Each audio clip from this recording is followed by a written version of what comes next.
What's up, everybody? Welcome back to another episode of Christ in Capital, the show that wants to encourage you to love God, love neighbor, and build something. I'm the host, Dustin Johnson, and man, we have a ton of things going on in the economy in our nation right now. We've got vaccine mandates. We've got reconciliation bills, $3.5 trillion worth of spending that may be going through Congress. Hopefully Kristen Sinema and Joe Manchin hold off on that. We've got inflation becoming a real thing. So lots of stuff going on. The best thing you could do is tell your friends to like and subscribe to the Christ in Capital podcast, where we talk about these things from a theological, philosophical, economic perspective. Just get everyone involved, get everyone plugged in. We've got to start thinking about our political and social ongoings from an economic perspective. You've got to think about it from that perspective. And so the guest we have on today is perfect for that. He's a prolific author, an economist, an econometrician, a statistician, might I say. And so I'm super excited. But before we introduce him, I want to tell everyone, or I guess encourage everyone, to go on to YouTube, like and subscribe, click the notification bells. We are now on Amazon Music, iHeartRadio. So yeah, go get plugged in. And if you're interested, go buy a t-shirt from the website. Got some really cool ones on there. We've got a t-shirt. It's Adam Smith with some really cool sunglasses on. It says laissez-faire. We've got, what else we got? Thomas Sowell. It's a shirt that says, no solutions, only trade-offs. That's actually my favorite one. And then the Apostle Paul that says no work, no eat. So go get a t-shirt. Post it on Instagram. Yeah. A lot of cool stuff going on. So my guest, without further ado, is Germinal G. Van. I gave a brief introduction, but Germinal, welcome to the show, first and foremost. Thank you very much, Justin. So can you give everyone a brief background, who you are, what you do, that sort of thing? Sure. Well, Justin, first and foremost, thank you for having me on your platform. It's always an honor to be invited to on podcast. So my name is Germinal Gerard Van. That's what the G in the middle stands for, Gerard. And I was born and raised in the Republic of Côte d'Ivoire, which is a French-speaking country in West Africa, between Liberia and Ghana. Okay. And I pursued my education, my primary education in Abidjan, which is the capital city. Mm-hmm. And then the very first time I learned English was when I moved to Nairobi, Kenya, with my sister. We moved to boarding school there. I was 11 years old. That's when I started living on my own for the very first time. So I was 11 years old, my sister was 9, and we moved to the boarding school. And I was going to the French school there. And then I came back in 2005, and I pursued my secondary education, so basically high school. Okay. And then I graduated from high school in 2010. And then I came to the United States straight from Côte d'Ivoire to the United States to study. I got a student visa and I majored in political science at the Catholic University of America in Washington, D.C. And so I graduated from there in 2014. Okay. Then I pursued my master's degree in political management at the George Washington University from 2015 to 2017. And then after that, I was trying to go to law school because at the time I wanted to be a politician. And I tried to follow the conventional path, which is, in America, to become a politician, you need to go to law school, So that was the path I was trying to follow. I took the LSAT 3 times, didn't really work out. I still managed to get into 2 law schools, but it didn't really work out. So that's when I decided to write. I started writing for a long time, but I never finished whatever manuscript I started. But this time I decided to write a book, and my very first book is entitled American Political Culture and Observation from the Outside. That was my very first book. I wanted to explain the political culture of the United States, why American people behave the way they do, why they're known to be individualistic, why they're so attached to the Constitution, and what it's meant and what it means to them. So the whole premise of the book was to say that in order to understand basically in order to survive in a foreign land, you need to understand the culture and their constitution. You need to understand their laws. Mm-hmm. Because if you don't understand the laws of the land you're living in, you cannot properly function. Thrive. Yeah, you cannot thrive in the system. Right. So basically that was the main premise of the book. And then that was like the one of the proudest moment of my life after being married, of course. So it just felt really good to hold your own book in your hands. You're like, oh yeah, I'm sure. I did that. I made that. I made something. Yeah, and on top of that, I mean, like monetarily speaking, this is a income you have for life too, because so long as the book is on the market, people will keep buying, even after you're dead, people will still buy the book if of course they're interested. Yep. So that's when I started writing, and that's how I drift into economics. So at first it was more like political science and legal theory and political philosophy. And then I started writing more about political philosophy by talking about economics. So getting to the Austrian school, because it's technically philosophy, but you're talking about economics from a philosophical standpoint. So that's how I got into economics. So I started as an Austrian. And then, but there were a few things that made me switch. And then, so the first thing was that I wanted to get into very technical economics. And I realized that with the Austrian school, you can't really get into technical economics. Like there's certain technical subjects that you need quantitative methods to do that. And the Austrian school did not permit me to do that. That was number one. Number two, I felt that people were a little too dogmatic in the Austrian school about their favorite economists or philosophers. And it became intellectually unhealthy for me. Yeah, people were becoming too dogmatic, and I don't like that. And I was becoming too ideological too. And I felt that I was becoming too ideological, and I didn't like that either. So I was like, no, I need to get away from this. And that's when I started teaching myself econometrics and econometrics, statistics, and mathematics. So when COVID hit, the last time I did math officially was in high school, but that was 2009, 2010. It was pre-calc. So no calculus 1, no calculus 2, 3, whatever, none of that. So when COVID hit, I went on Khan Academy, free platform, and I was studying math every day, calculus every day from 10 to 1. Just because you wanted to learn the economic scientifics, science behind the economics. Yeah. So I started with pre-calc, then I moved to calculus 1, calculus 2, calculus 3, 4, and 5. And then I was at the same time learning econometrics. I remember the very first regression I ran, it took me 3 hours. Not because it was hard, but because I learned it by hand. I wanted to know the process, the mechanism behind the calculations of how to run a regression. So and I learned that through YouTube. I tell people when people always ask me like, oh, what should I like? Go on YouTube, man. You will find anything. Exactly. Don't tell I'm gonna get in trouble. Don't tell a teacher that. Right.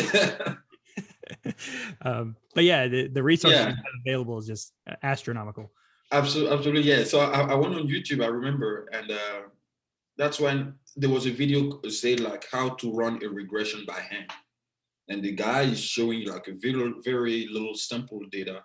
Yeah. And it's showing you all the calculations behind. It was a simple linear regression. So I was like, so I did it by hand. Like, it took me a long time, but that's how I learned econometrics for the very first time.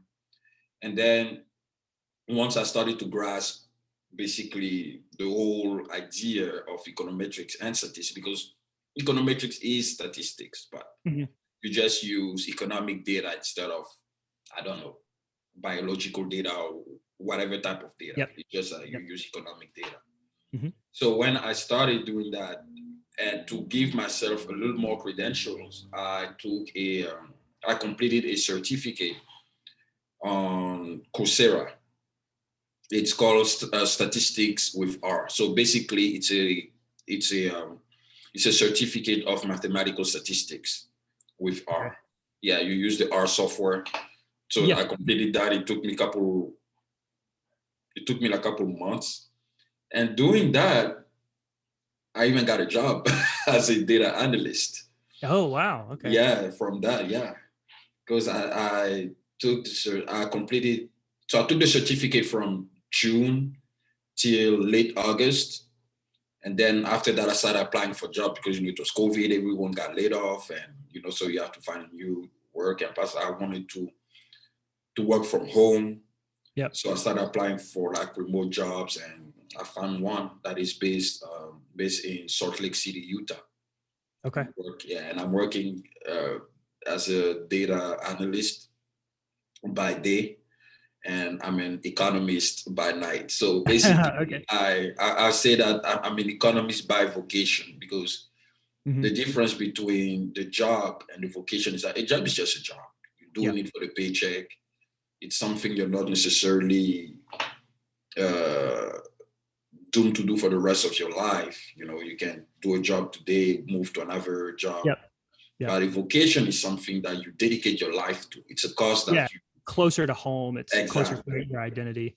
Exactly. And economics is what I've dedicated my pursuit to, my intellectual life to pursue economic analysis. Okay. So so that's how I learned econometrics, and I was learning every day, watching tutorials. Okay. Learning new techniques. We'll have to talk about that maybe some other time, because for my job I do a little bit of data analytics as well. Of course, I work for a company that owns. It basically has an insurance arm, but it also has a wealth management arm. So that's kind of the realm that I'm in. But we use data analytics as well, but Tableau, Power BI, that kind of stuff. So, but I want to go back and touch on the regression analysis stuff. But before we do that, kind of want to set this up. I actually got in touch with you because I saw that you were pitching one of your books on. It was an economics book called The Economics of Gender Relations. By the way, everyone, just so you have the backstory, Germinal has written 20 books. How many? 20 books. And if I'm tracking correctly, you graduated in 2010. If the ages are comparable, we're about the same age, and you've written 20 books. That puts me at like. Actually, I graduated in 2014. I graduated in 2014 from my bachelor's, and then I got my master's in 2017. So I wrote my first book in 2018, April 2018. Yeah. And so you can't be much older than 30 or so. So I'm not going to make you say anything, but just puts things in perspective. 20 books at that age, but I don't mind saying my age. I'm 31. Okay. Yep. We're about the same. Yep. Yeah. So I got this book, The Economics of Gender Relations, and I read it, and I thought it was fantastic. Just the way you set it up. You've got the theoretical side from part one, and then the kind of scientific empirical side, where you take those concepts and put them into mathematical formulas and show us how the formulas, how we make up the formulas and what the formulas are saying, and how we kind of back the numbers up, back the claims up with the numbers. And one of the claims that was kind of being explored in there was the wage gap issue, right? Big contentious issue in society right now. I think it's been for a long time, but I want to discuss that because there was a a little section in the book where you talked about the regression, the R squared of the relationship between the gender wage gap and annual earnings ratio was 0.97, which for everyone who doesn't know what the R squared number is, it only goes up to 1.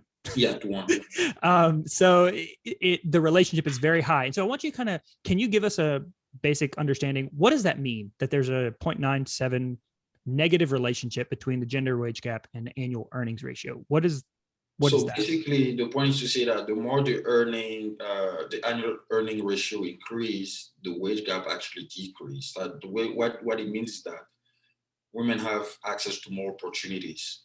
And I even explained that when a woman and a man have the same experience and are basically working in the same position or applying for the same position, the woman has an advantage over the man. Specifically, if you look into scientific, into the scientific world, inside the scientific industry, you have women who make, I won't say necessarily twice as men, but more than men for the very same position. If, of course, they're not married, they don't have kids. If there's no maternity leave, that comes into play. So that is to say that when you take them purely as individuals performing the same thing, women have an advantage. Yeah. I thought that was fascinating. I thought that was really fascinating because it kind of throws a wrench in the narrative, because and the quote from the book was single women in their 30s who had worked continuously since high school earned slightly more than men of the same description. And then you go on to say that children and marriage are, I think the quote is, children are contributing factors of the wage gap. There are other things as well, but children was another thing. And it got to this point where it's like, this is what a lot of people have been saying, that the discrepancies or the disparities in a lot of these gender discussions boil down to biology and psychology. Like, it's not anything that anyone can, you can't blame anyone for. It's just biology. Women have children. You talk about how, the amount of time that women take off to have children puts them a little bit behind, because in that same amount of time, you've got a man continuing learning his career and improving, right? And so it's not necessarily sexism. no one's making any derogatory or negative claims about women or anything like that. It's just the way that people are. We're getting down to, what is a human being?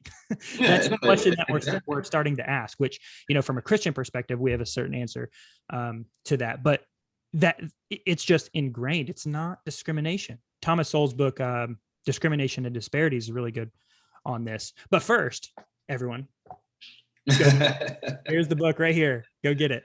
Economics of Gender Relations. A ton of other things that you explore in there, decisions, career decisions between genders, marriage and government assistance, which is a big one. I was talking the other day to someone about government assistance. I think we had used the whole government assisting single mothers or subsidizing single motherhood as the jump off point to the discussion. But I was trying to get them to think about, government interaction in the marketplace as look at it from the perspective of, what incentives is this creating? Like, what's the incentive that the government is imposing or creating in the marketplace, rather than the immediate solution? Like what Thomas Sowell says, don't think about it in terms of solutions. Think about trade-offs, right? Yeah. And so what subsidizing single motherhood does is it makes the incentive, don't bring the father back in, keep him out, because that's how we're getting rewarded. And the person was saying, look, no mother's going to do that. Like, no mother wants to do that. No mother wants to do that. And I was like, okay, I guess, yeah, sure. Maybe that makes sense. But from a theoretical perspective, you're setting up a form that oppose it. Like the end goals are in opposition to one another. Right. And how, I guess my question for you is, when you're in these popular settings like this, and you have these kind of discussions that can get pretty contentious, and you've got the economics lesson in your mind ready to go but you're in a party setting. Like, you know what I'm saying? You're in a social setting. You don't have time to like say, hey, here's the statistics and here's the equations and stuff like that. What's your advice? How do people who understand economics, from a more detailed perspective and have an answer to these things, what do we do? My advice is, I always say, when people ask for my opinion, I always say, read the book. I always write my opinions down. Okay. Yep. Because as I do that, I'm making money for anyone buying the book. And on top of that, they get a better understanding of what I'm trying to say. Because in the heat of the moment, you may not express yourself well, and it could be taken out of context. Yeah. Yeah. But it's still good to talk about those things face to face, because at least it put the foundations of the discussion. But it's as you say, it's contentious, so there are emotions involved. Yeah. Mm-hmm. But when you read a book, it clears your mind. You get a better understanding of what the author is trying to explain. Yeah. Right. So it's more detailed, and the arguments are supported by empirical evidence, the data, the hard facts, and everything. So it's much clearer. So I think whatever you have in mind that you want the world to know and you want to impact them, the best way is to put it into a book. Mm-hmm. Okay. And there is always one person that will read it. And then right. There's always that one guy that will come on the net and find it. Yep. And he will read it. He will be mind blown, and he will buy more. Yeah, he will buy more. He will talk to his friends about it. Oh yeah, I read this book, man. Yep. And that's how it goes. Yep. So it's like a slow process of ideas, creeping their way through society. Exactly. Yeah, it's the best way, and plus it's the best way to maintain your freedom of expression, because writing a book is free speech. Yep. Because if you say it out loud, people will try to cancel you. Yep. It's true. They will try to cancel you. Yep. So the best way to not get canceled, whatever you have here, translate that into paper. Mm-hmm. Write it, publish it, that's it. And people read it, and people draw their own conclusions from what you wrote, and that's it. That would be my, and on top of that, it's an income you're creating for yourself. So don't forget that part too. I just wish there was a way for us to everyone wants that quick, witty comeback, right? To those deep economic and philosophical discussions, but exactly, it's not the case. And on top of that, people are too prompt to hear what they already agree with. That's a problem. Because when you write a book, since it's longer, it's more information being consumed. Even though you write a thesis in the sense that, yes, there is a position that you support, you still explain the position that you don't support. What are the pros and the cons of the positions of the other position that you do not support? Yep. And then you evaluate and you see, okay, here is the analysis. And the reason why the other position is not good compared to what I'm defending is because the cost exceeds the value. That's what it comes down to. Mm-hmm. Yeah. It's always cost exceeding value. If the cost exceeds the value, therefore it's not good. No matter what it is, the value has to exceed the cost. Yep. That's how it works. Yeah.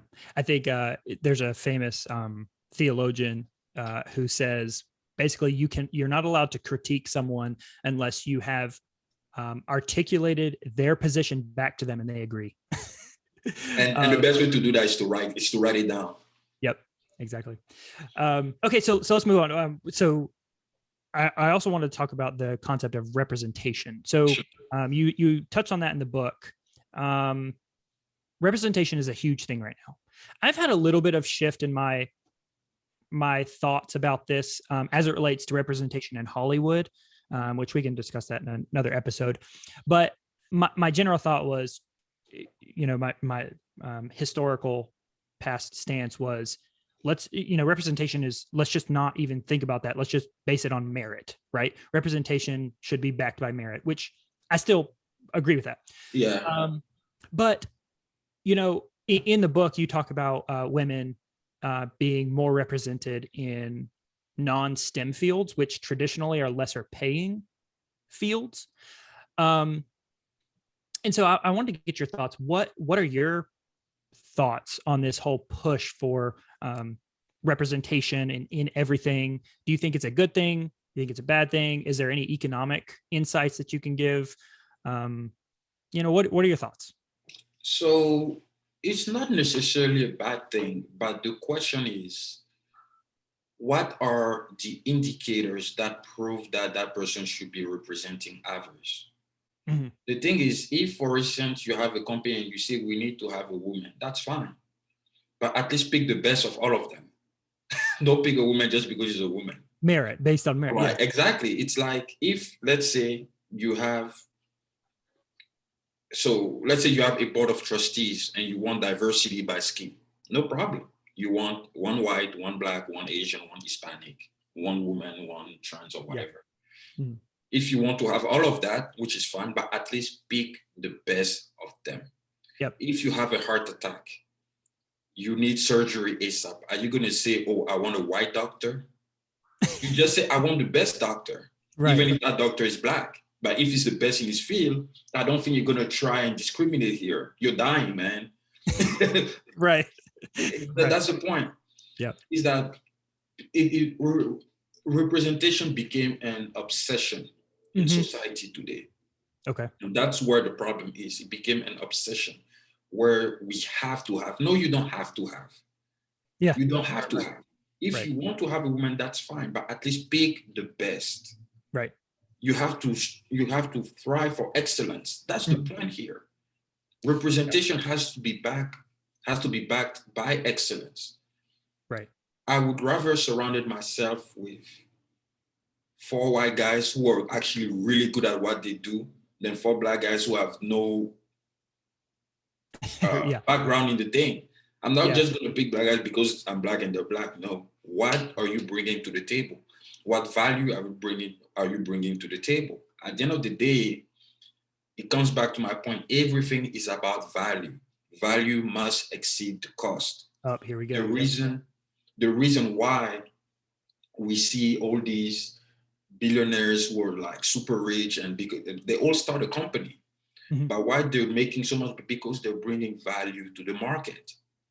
That's what it's about. It's value. If you're bringing value, your external attributes don't matter. And what people are trying to do here is that they're trying to correlate your external, or that's what I call secondary attributes, to your performance.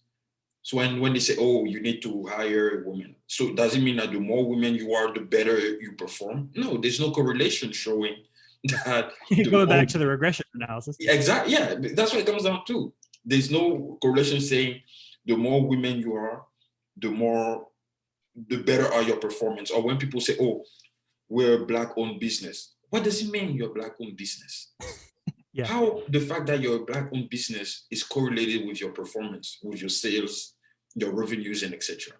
Yeah. How the fact that the blacker you are, the more your sales increase. Yeah. And that gets a little muddy because, the stock market responds to these diversity and inclusion initiatives. I'm sorry, let me take that back. The public perceptions of businesses is highly affected by, these sorts of things. So performance can be associated in a little bit. I see what you're saying. What you're saying is actually not wrong at all. But fundamentally speaking, there is no correlation. Yeah, exactly. Yeah, logically, they're trying to create a correlation out of that, where although there none, because being a black-owned business or Asian-owned business does determine in no way, shape, or form how you do your job. Yeah. For instance, if you're being a barber, we know that it's a Black activity. These Black people are known to be the best barbers. Like when you go to a barber shop, they will give you that clean cut. There's no debate about that. Yep. They will give you that nice clean haircut, fresh. We know this is their domain. You don't have to say, oh, we're a Black-owned barbershop. We know This is you guys, right? Yeah. But and they're very good at it. Some white folks are willing to go. If a white person wants a real buzz cut, they would rather go to a Black barbershop than to a white barbershop because they know this is the white Black people are good at that.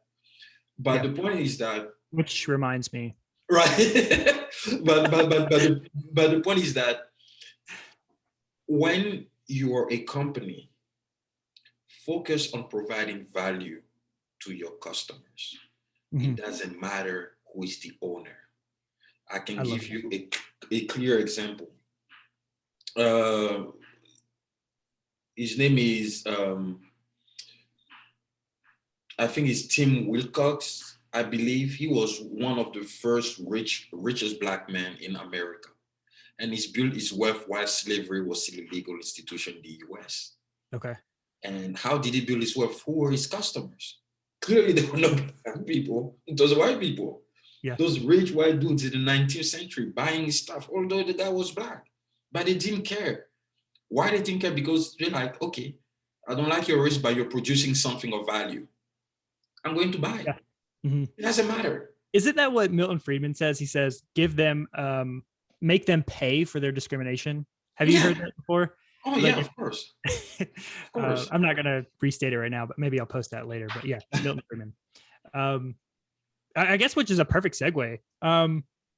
Austrian, Chicagoan, and Virginian schools of economics. What's the difference? I have to say I'm a little embarrassed because as someone who takes pride in reading economics, understanding, at least from a theoretical perspective, economists and thinkers of the past, I had never heard of the Virginian School of economics. Yes. So we'll have to talk about that. But what are the main differences between the three, and where do you fall? Where do you see yourself? So first of all, the Virginian school is basically known as the School of Public Choice Theory. If you heard of public choice theory, that's the Virginian school. So, and they call it Virginia School because they were founded in Virginia. They were at Virginia Tech, then they moved to George Mason University. So that's why they call it Virginia School. Now, the difference between the three. The Chicago school, first of all, the three are all for the free market. Now, the difference is that the Chicago school has a quantitative approach to economics.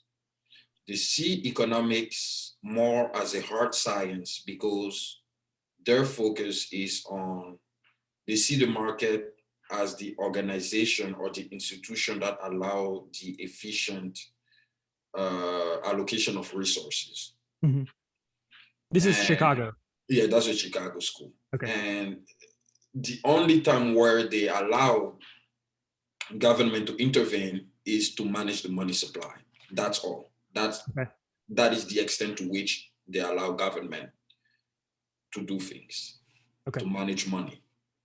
And the Austrian school see the market as a process of exchange. Okay. See what I'm saying? Yeah. They see the market as a process of exchange.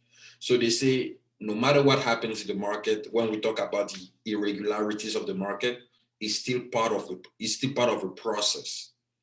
So now when it comes to the Austrian theory of the business cycle, they're saying that, boom and bust. So basically the boom that is happening is not a real boom. It is artificially created by the central bank. They boost, so they reduce interest rate, they boost credit expansion, and that creates a boom that is unsustainable, and then it bursts. So that's their theory. So they're saying that the government should never intervene because the market is a process of exchange, and therefore, no matter what happens, will correct itself because it's a market. It's a process of exchange. So the government intervening in that distorts that process. That's why that's their view. And then the Virginia school. Yeah, go Sorry, ahead. just to give people perspective on those two. So Chicagoan, you might recognize names like Milton Friedman and Thomas Sowell. Yeah. And then Austrian school, you might recognize Mises and Hayek. Hayek, yeah, Mrs. Hayek and Rothbard. Rothbard, yep. Yeah. So just some people may recognize those names, but that's what we're talking about. Okay. And to finish up with the Austrian school, and they see economics as a since they see economics as a field of study that specifically focus on human behavior, on men, on individuals rather than materials, intangible things. Mm-hmm. So they have a philosophical approach to economics. So I think that's what drew me. First and foremost, the Austrians, just the conceptual. Exactly. So work. They have a philosophy, but that's the thing. I don't agree with their views on economics, like their definition of economics. But we can come back to that in a little bit. Yeah. And so they have a philosophical approach to economics. So they reject mathematics and blah blah blah. But the funny thing is that the appropriate math for Austrian economics is game theory, because it focuses on exchange rather than allocation of resources. Okay. And then now the Virginia school. So the Virginia school says that in order to have an efficient free market, we need to change the laws that create economic hardship. Basically, they're saying that the market is governed by a set of laws. And the role of the government is to ensure that these laws enable market participants to create wealth production to improve society. Okay. So the public choice theory has a focus on the legal structure of society, on the legal structure of the market. Okay. So they focus on the laws that enable society to move. So they're saying that. Yeah, go ahead. So I think I actually might fall into that category because I was reading a book. You might be familiar. It's called Knowledge and Power by George Gilder, and he talks about. Never read that. Interesting. Yeah, it's a good. It's the subtitle is the information theory of capitalism and how it's changing our world, right? And he talks about economics from information perspective, how information flows throughout the economy, and one of his big things is that the government's role in the marketplace should be a very limited one, and it should be they should be ensuring laws that are negative in nature, not positive in nature. Negative where it's you can't just you're just here to uphold the things that you cannot do. Yes. Rather than saying, hey, you must do this, they're saying you can't do that. Restraining, essentially. Restraining. Exactly. And he would say, I think his perspective is more the government should not be involved in the economic aspects, but rather the political aspects that the economic free market economics is founded on. Exactly. And to even support your point here, so I wrote a book called Limited Government and Political Decentralization, where I explained what public choice theory is. So I took a full Virginian approach here. Okay. And where I say that the role of government is by nature limited, because its role is to ensure that individuals have the legal access to the market to obtain economic resources and create wealth. Yep. That's the role of the government, is to give you the legal access. That's all. It's not here to say you should do this, you should. No, it's here if you basically, what is the legal access to create wealth? Is to create a business. You want to create a business, you go online, you start your LLC. There are all the regulations that you need to know in order, So if you follow that, you're good with government, government is good with you. Okay. So I say that the role of government here is to do that, is to give you the legal access to economic resources in order to create wealth for society. The role of government is not to come and of course the role of government is also to protect your safety through the army and the police, and to preserve your property. Yep. So these are the fundamental prerogative, the fundamental prerogatives of the government.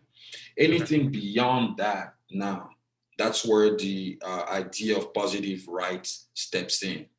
But now when we talk about positive rights, it's because some people do want government to have those positive rights on us.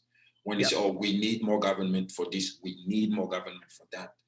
But initially, the role of the government is to protect life, liberty, and property.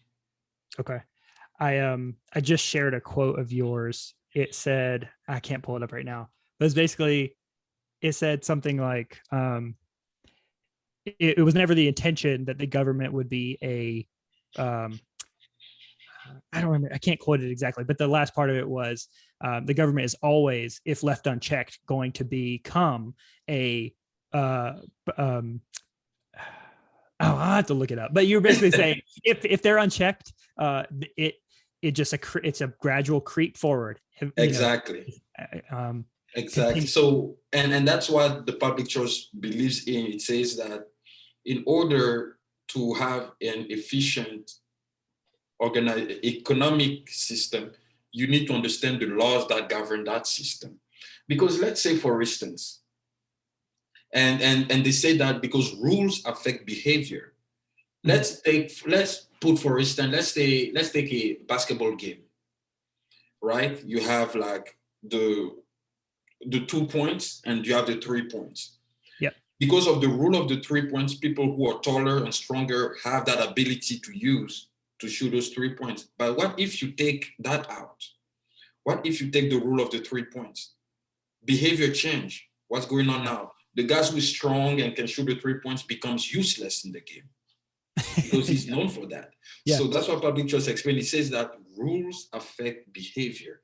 Yeah. Okay. Outcomes. So if you understand the rules of the system you're in, then you can predict how participant will behave.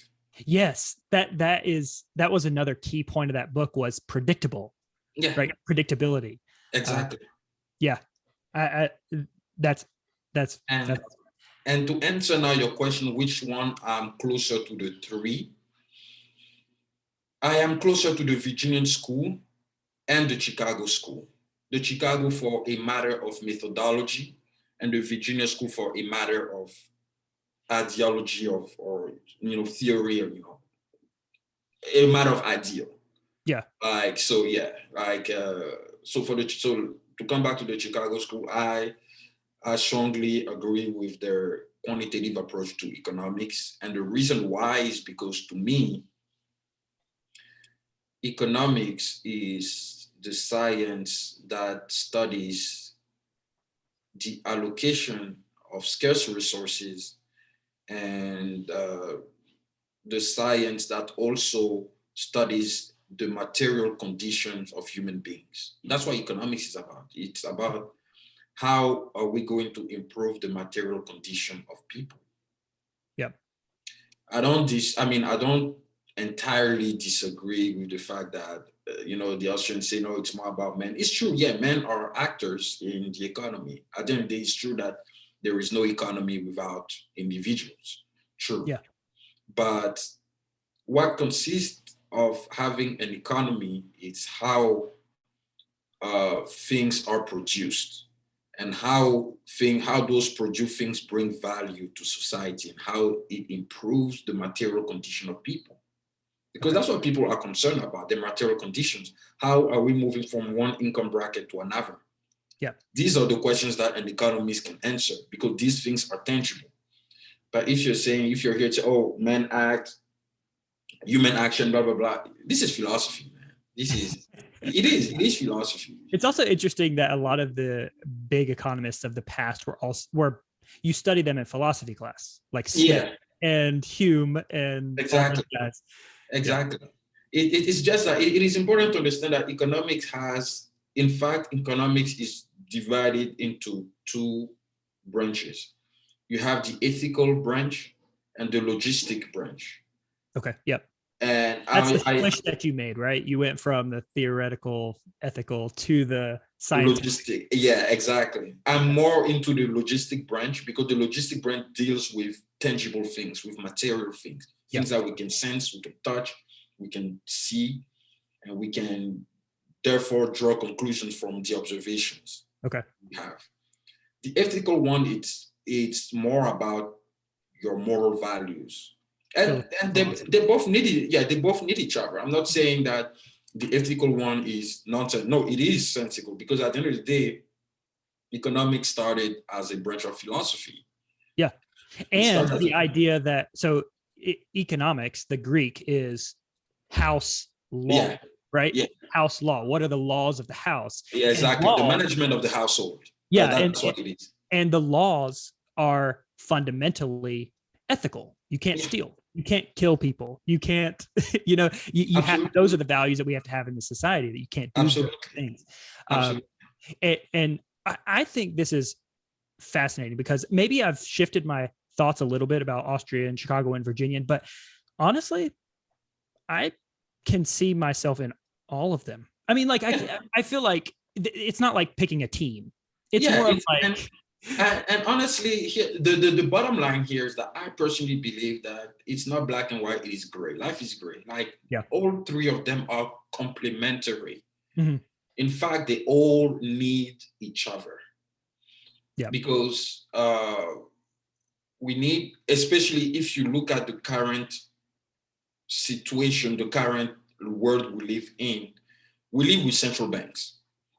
Yep. Central banks exist for years now. So in that aspect, the Chicago school is not entirely wrong when they say, okay, maybe we only need government to manage the money supply throughout the economy. I'm personally in favor of free banking, but I'm not like you're a Bitcoin holder. Not necessarily. No, I'm not actually not hold Bitcoin. Yeah. But it's I mean, I'm more, when I say free, it's more about decentralization. Yeah. Okay. Than actual free banking. I'm more for a decentralized system. I'm in favor of anything that involves decentralization. That's what I actually mean. So, but the Chicago school say that, hey, like, okay, but the reality is that we live in a world where we have a central bank. How are we working? We can't get rid of them. Getting rid of, like... Oh, you're going to upset some people. I know. Abolish the Fed, blah, blah, blah. I mean, personally, I think the Fed should be abolished, but this is more ideological than realistic. Yeah, you have to bring it into the practical. Exactly. In the practical world, like, how are you working with those guys to minimize risk?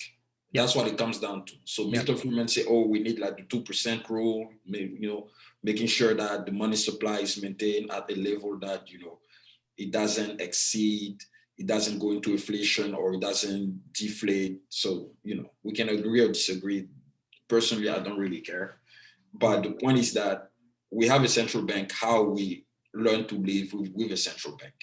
Okay. How we learn to leverage, how can we leverage what we know in order to minimize risk. Okay. So that's what the Chicago school is doing. The Austrian, they're more ideological and philosophical.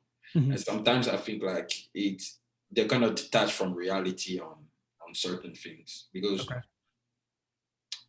Austrians are very good. They have like very strong assumptions. But what I want, and that's what I've been telling about Austrian, like, it's important to understand that it's not because you have strong assumptions or very strong theory that it is valid or true. Because what is a theory? A theory is an explanation to a phenomenon, to a phenomenon. Yeah. A theory is something, it's storytelling. That's what a theory is. It is storytelling. Yeah. But it's storytelling with confidence. Let me give you an example. You have one fact, the Great Depression, and you have three storytellings about that one fact. You have the Chicago school that says that there was not enough money in the economy, and the feds are the one who mismanage the money supply. That's why we have the Great Depression. That's one theory. The Austrians say is the government that lowered interest rate, expand credit, and then it led to a unsustainable boom, and then it burst. And then you have the Keynesians who says that, no, the market isn't checked. There was not enough regulations. So it's a failure of capitalism. And that's why we had a boom, the Great Depression, sorry. Okay. So you have here 3 theories. Which one is true? Because that's the question. Yeah. If theory is by essence an explanation, it's not true. If theory is just an explanation of something, of an observation or a fact. That's what a theory is. So in order to see which one of these 3 storytellings is true, you have to test them. Yeah. But you can't just develop a theory and say, oh, because it's all logically makes sense, therefore it's true. No. You're saying, if now we take, for instance, the Austrian business cycle, which is actually a very well-developed theory. They say, okay, the credit was expanded. Government lowered interest rates so people can borrow more. And the problem is that some people were not able to pay back what they borrow, and it create, a boom. Yeah. How much was interest rate? Where's the data for me to see how low was interest? You say it was low, but how low was it? Mm-hmm. What was the credit expansion? What was credit in 1920 and what was credit in 1929? Where's the data for me to see? Right. You see? So it's it's an information thing. Yeah, it's and that's the thing. And sometimes I feel like Austrians, the theories are so strong, they feel that the theory is more important than anything else. In fact, they treat the theory as an end rather than a means to an end. But a theory is supposed to be a means to an end. Because why do you develop a theory? You develop a theory in order to apply it. Otherwise, why are you spending that much time develop a theoretical framework? It's a lot of mental exercise. It's right. If it stays up in the clouds and doesn't touch the ground, it's exactly. Yeah. Exactly. And to them, it's more important to be in the cloud than to actually touch the ground. Which makes sense. I think I'm making the connection between like Hayek, who is more of a political thinker. He was who Hayek? Hayek. I think he won a Nobel Prize for politics or something like that. Yeah. So you can see how that mindset fits with an Austrian understanding, just kind of the philosophical, legal, absolutely. Political kind of. Yeah. Exactly. But and that's the thing. Like, but as I said, when you develop a theory, the very purpose of developing a theory is to apply it, because a theory on its own has no a theory is not independent of its practical implications. That's what I'm saying. You need, for a theory to have consequences, it needs to be applied. Yeah. For example, today we all know that socialism is a failure. Why do we know? Because it was applied. Right. But coincidentally, it also fails from an ideological perspective too. Right. But anyway, if socialism wasn't applied, how would we know? Because in theory, it sounds great. Yeah. It sounds great in theory, but in the cloud, it's cool. Everyone is equal. No one has property. No one, and but then you apply and you see the reality. You observe, there is the data to show how socialist economies failed, etc. But without that, we wouldn't know the practical implications of socialism. Yeah. So, and that's where I've been contentious with Austrians. I'm like, you guys need to put some boots on be more practical. You guys need to understand that your theories are great. I'm not disputing the logic of the theory, but logic alone is not enough to prove that something is actually there. Yeah, it's not because the theory stands logically that it is necessarily true. Yeah, it can be internally inconsistent, but not consistent with the external reality. Exactly.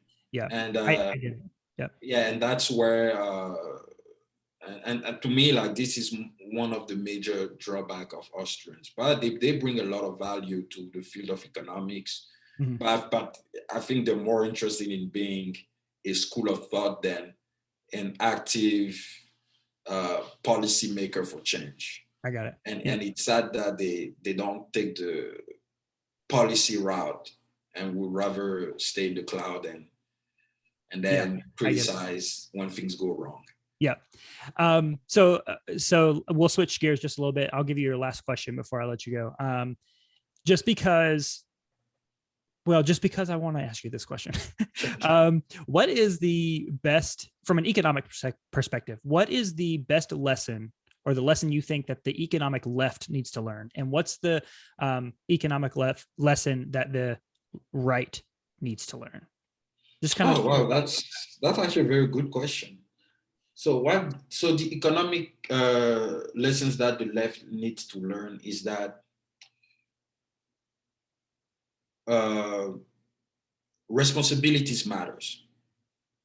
Okay. Responsibilities, because the left, what makes the economic left, okay, so the economics of the left is based on inequality. That's the foundation. It's all, the world is unequal because some are taking from others. Yep. So it's important to understand that in a world where private property exists, we will always have inequalities. And we will have inequalities because individuals manage their resources differently.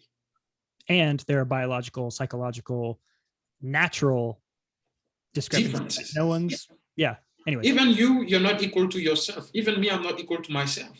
Right. I'm not equal to myself 2 days ago, right? Right. And you know how I'm not equal to myself? I may be good at statistics, but I know nothing, absolutely nothing about medicine. Mm-hmm. The level of proficiency I have in econometrics, I do not have that in medicine. So I'm not equal to myself. Yeah. Because to say you're equal, you have to be basically good at everything in your life, and it's impossible. Yep. So it's important for the left to understand that inequality is not inherently bad. Okay. It's important to understand that people manage their resources differently because everyone do not have the same level or do not understand what. Okay, let me put it this way: everyone do not have the same degree of responsibility. Responsibility is what makes the difference. I do not believe in determinism at all. I'm a consequentialist, if I can put it this way. I believe that your actions have consequences. Mm-hmm. If you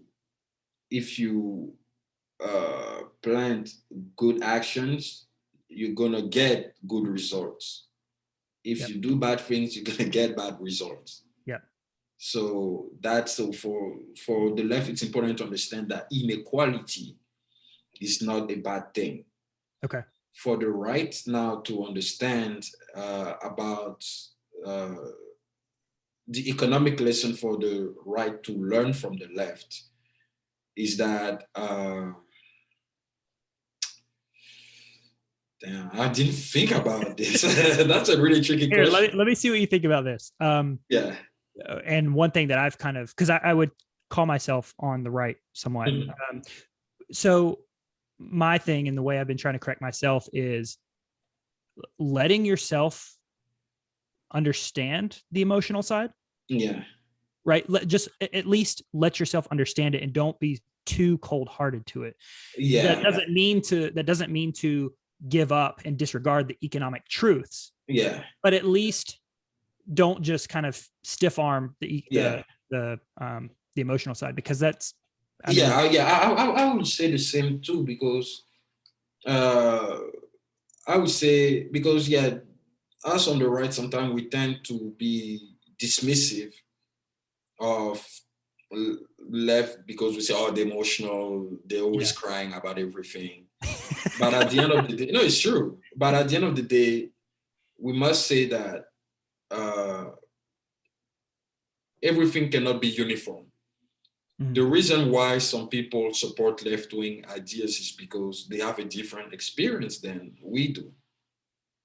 There's some people who truly do not believe in capitalism because the system has not helped them out. Yeah. They didn't see any alternative to improve their condition, because economics is about material conditions. It's like, how do I improve my life? Yep. How do I have access to better resources to improve my life? That's what it's about. So it's important for us to understand also what others are experiencing. Yeah. And how we can explain to them what things are and how they can improve their condition. And the very first way for someone to improve his economic condition is to be responsible. Yeah. To be responsible, to own things, and to work toward improving his condition. And most importantly, knowing the laws of the system. Let me give you an example. You see, like, people, there's one YouTube channel you should follow. It's called Life Accounting. Okay. They teach you every single thing you need to know about taxes. And people are always saying, oh, we need to tax the rich, we need to tax this, it's unfair, we need higher tax.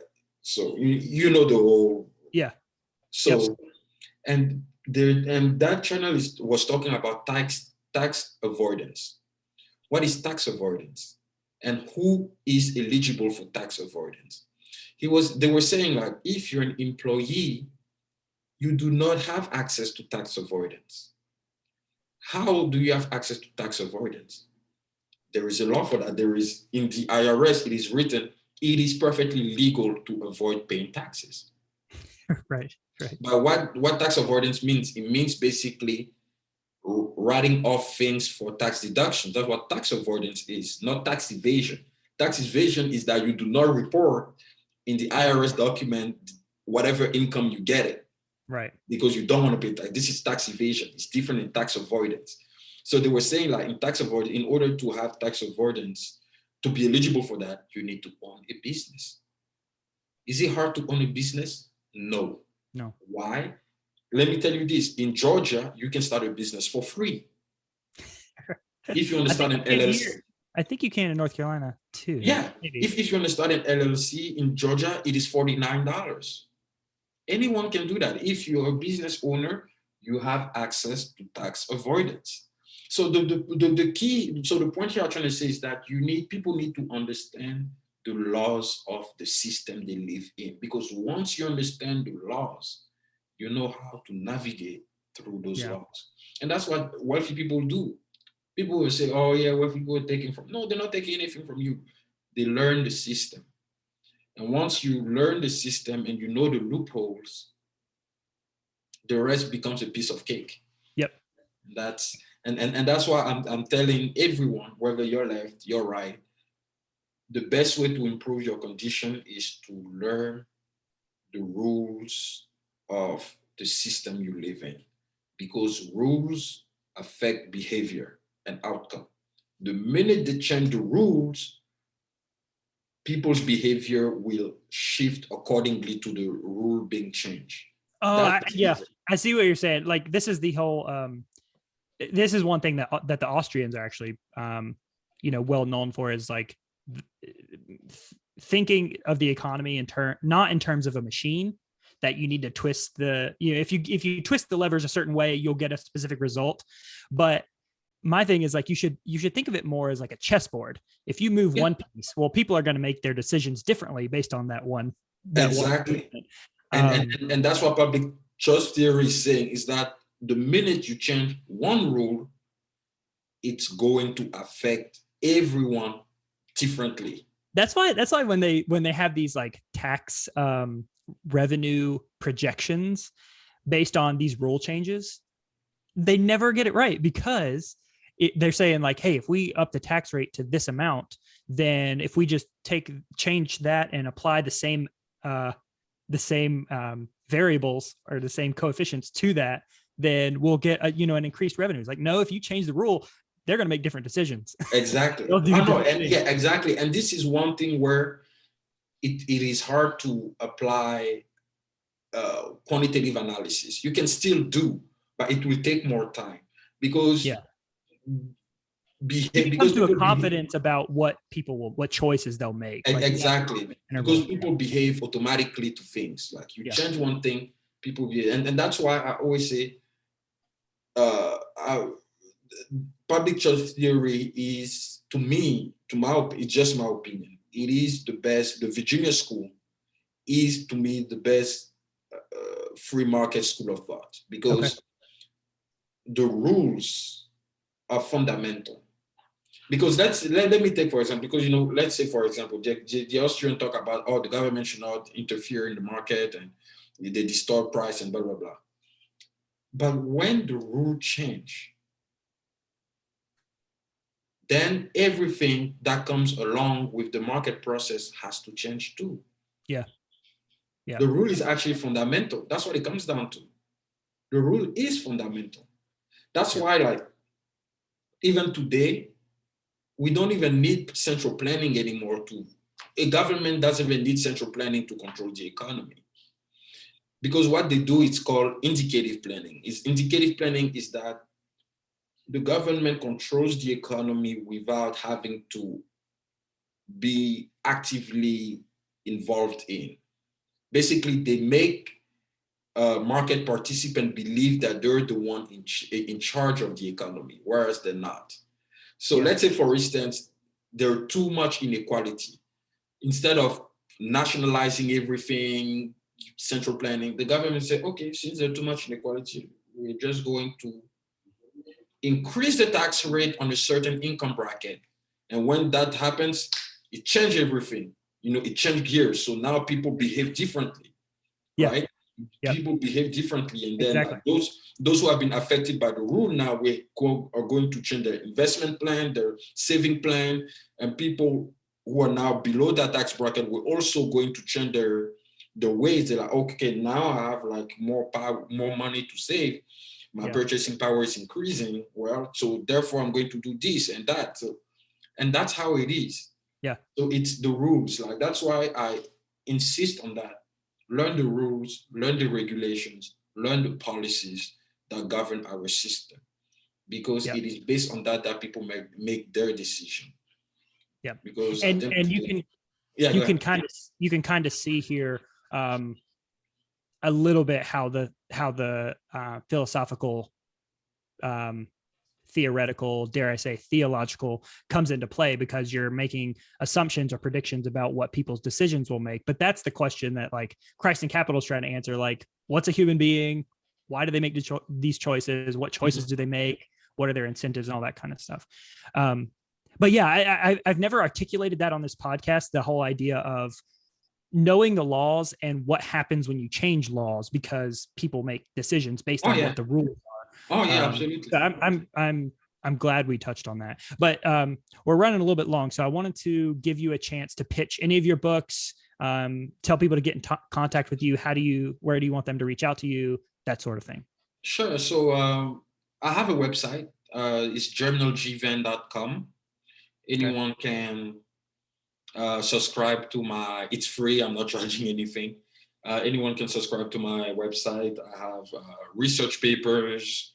All my books are there too. So anyone can subscribe. When it comes to the books to get, the economics of gender relations, for sure. This is for anyone that is interested in learning about, the relationship between men and women, why they behave differently. And they will learn a lot. And I say that, for instance, I want to explain, for instance, that women would rather be in the social sciences than the STEMs, because they're looking for connection rather than women are more interested in people than things. Yeah. The scientists, they're interested in things. That's why they're like kind of awkward, like socially awkward people. They don't really care. Compared to like women, they need to be surrounded. They need to feel human warmth. And so, so there is that. There is also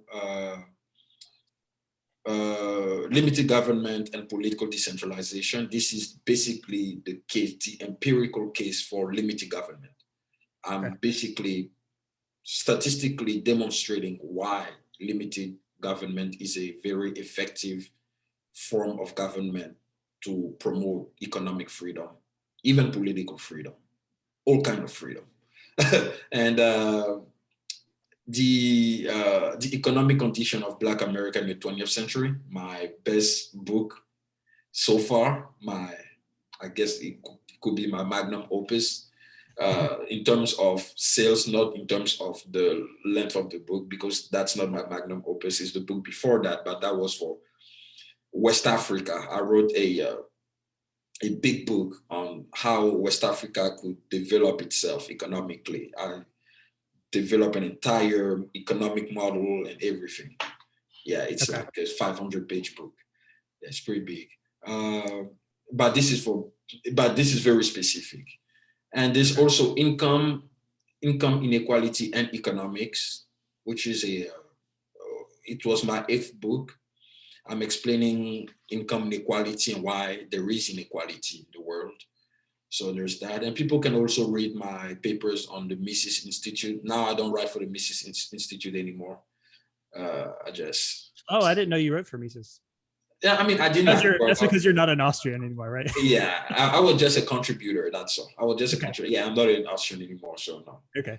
But yeah, but my work is still available there for anyone who wants to read my articles.